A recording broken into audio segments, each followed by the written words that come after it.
नीचे वाली ना ले, इधर वाली ले।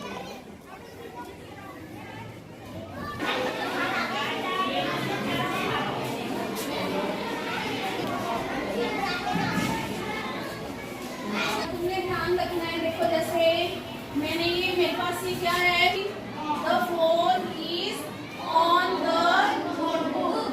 क्या आएगा बेटा? अब मैंने फोन को कहाँ रखा है? नोटबुक के ऊपर रखा है, तो मैं क्या कहूँगी? The phone is on the notebook. अब देखो ये क्या है मेरे पास? क्या है? अब इस बॉटल के अंदर क्या है? पानी। पानी को इंग्लिश में क्या कहती है? वाटर। तो मैं क्या कहूँगी? The water is in the bottle. क्या बोलेंगे? The water is in the bottle. किसी चीज के अंदर जब दूसरी चीज है तो किसी चीज के अंदर को दर्शाने के लिए हम क्या लगाते हैं बच्चों? लगाते हैं। अगर मैंने और बताना है, किसी चीज के ऊपर कुछ बताना है, तो मैं उसके लिए क्या बताऊंगी? ऑन। क्या लगाएंगे हम? ऑन। अब देखो ये टेबल है हमारा। इसको कब दिखाई दे रहे हैं?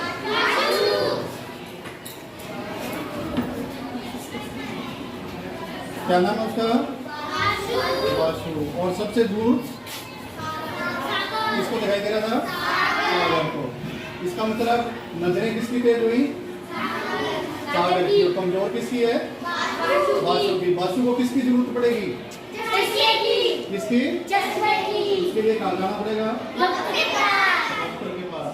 और डॉक्टर कहाँ मिलते हैं? तो दोनों आपस में बात कर रही थी। कौन कौन बात कर रही थी? रवीना और सबीना। तभी नेहा वहां आ गई। कहाँ आ गई नेहा? स्कूल में। तो वो उससे क्या पूछ रही है? कल तुम स्कूल क्यों नहीं आई? तो वो क्या कह रही है नेहा? रवीना, कल मैं अपने पिताजी के साथ मुगल गार्डन देखने दिल्ली गई हुई थी। तो मुगल गार्डन कहाँ बना हुआ है? दिल्ली में। वो किसके साथ गई हुई थी? अपने पापा के साथ दिल्ली गई हुई थी। अच्छा, मुगल गार्डन दिल्ली में किस जगह पर है?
आयुष 85।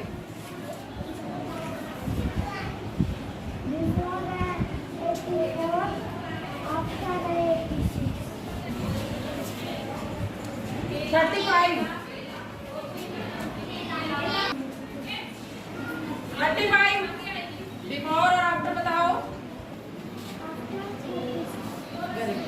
ना।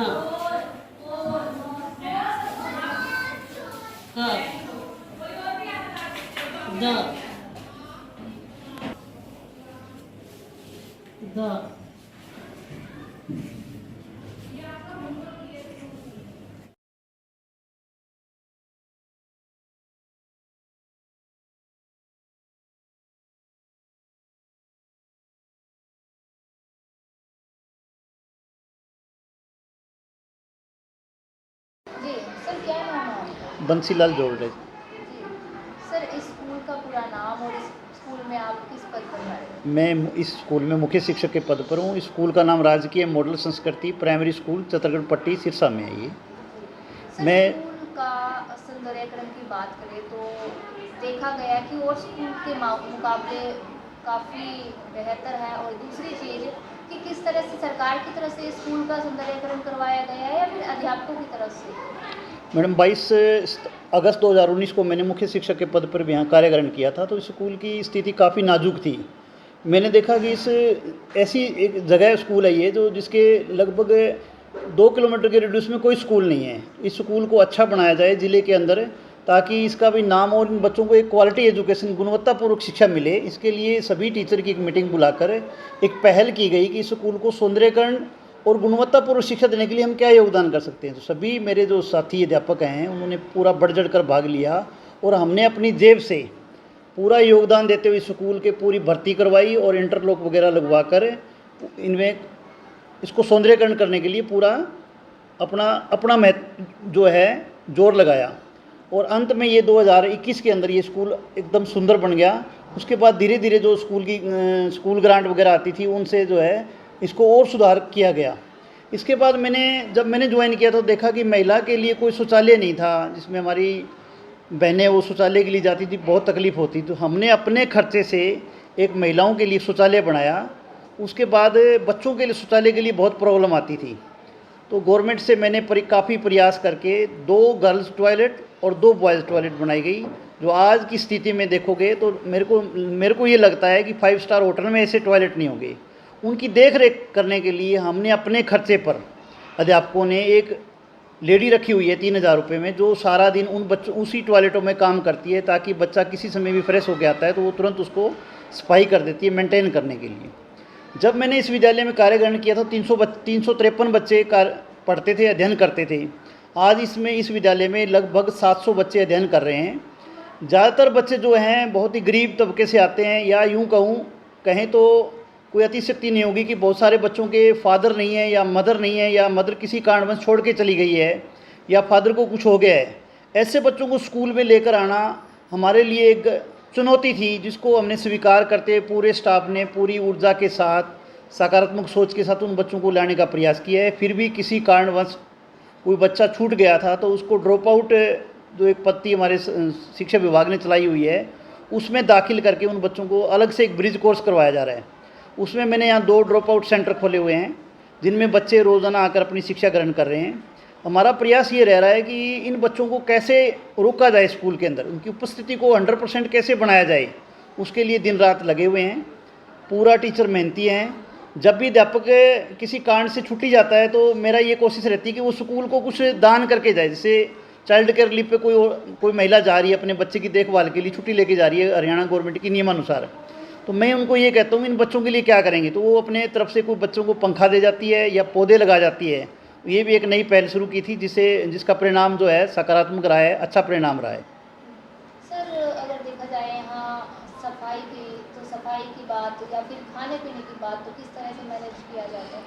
मैडम, सफाई के लिए पार्ट टाइम स्वीपर की व्यवस्था की गई है, लेकिन पार्ट टाइम स्वीपर की कुछ घंटे की ड्यूटी होती है, 3 घंटे की वो अपनी सेवा देने के बाद चला जाता है। इतनी बड़ी बच्चों की संख्या होते हुए सफाई को मेंटेन रखने के लिए भी हमने अपने स्तर पे अपनी कक्षा की देखभाल टीचर खुद करता है। हम कागज़ उठाते हुए शर्माते नहीं हैं। इवन मैं भी कागज़ अपने आप उठा लेता हूँ, कहीं गिरा हुआ लगता है तो उसको बाकायदा डस्टबिन में डाला जाता है। डस्टबिन हर कक्षा में रखे हुए हैं। मिड डे मील को मेंटेन करने के लिए हमने सीसी कैमरे लगा रखे हैं, ताकि किसी प्रकार का कोई वहाँ दिक्कत ना आए। कैमरा हर कक्षा के अंदर लगाया गया है, कक्षा से बाहर भी, बिल्डिंग से बाहर भी लगाया गया है, ताकि बच्चों की सुरक्षा को ध्यान रखा जा सके। आज बच्चों की सुरक्षा बहुत ज़रूरी है, तो कैमरे कक्षाओं में लगाए गए हैं, कक्षा से बाहर में लगाए हैं। मिड डे मील के अंदर जो सरकार की जो भी हमारे को रेसिपी देती है, उसको हमारी कोशिश रहती है बढ़िया से बढ़िया बनाया जाए।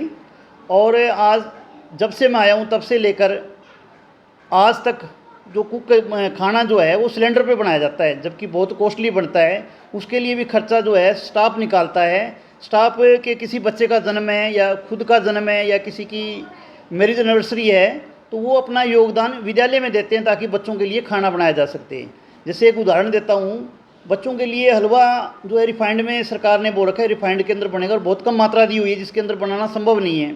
फिर भी हम महीने में एक दिन देसी घी का हलवा बनाते हैं अपने स्टाफ के सहयोग से, ताकि बच्चे ही उनका मज़ा चखें, बच्चे खाएं और उनको अच्छा लगे, और हमें बड़ी संतुष्टि होती है जब बच्चे इस तरह का भोजन खाते हैं। तो काफ़ी बच्चे कुपोषण का शिकार थे। जैसे मेडिकल चेकअप हुआ है, स्वास्थ्य का जब चेकअप किया गया तो उनका जो हीमोग्लोबिन है वो बढ़ा है, पहली के तुलना में बच्चों का हीमोग्लोबिन बढ़ा है। इससे ऐसा प्रतीत हो रहा है कि बच्चे जो मिड डे मील खा रहे हैं वो ठीक बन रहा है, अच्छा बन रहा है, तभी उनकी जो है सेहत ठीक हो रही है। जी सर, बाल वाटिका भी यहाँ चल रही है, उसमें क्या कुछ बच्चों को सिखाया जाता है और कब से शुरू हुई है?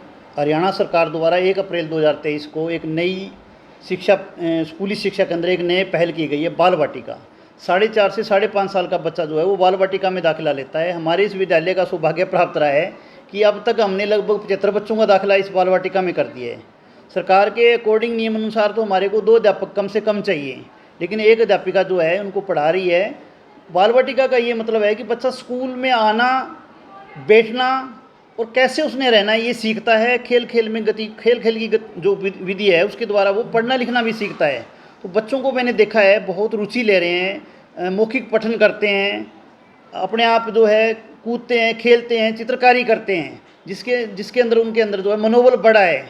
वो आगे जब कक्षा फर्स्ट में आएंगे तो वो हमारे लिए लाभप्रद होंगे, ताकि उनको कोई दिक्कत नहीं आएगी, स्कूल से वो घबराएंगे नहीं।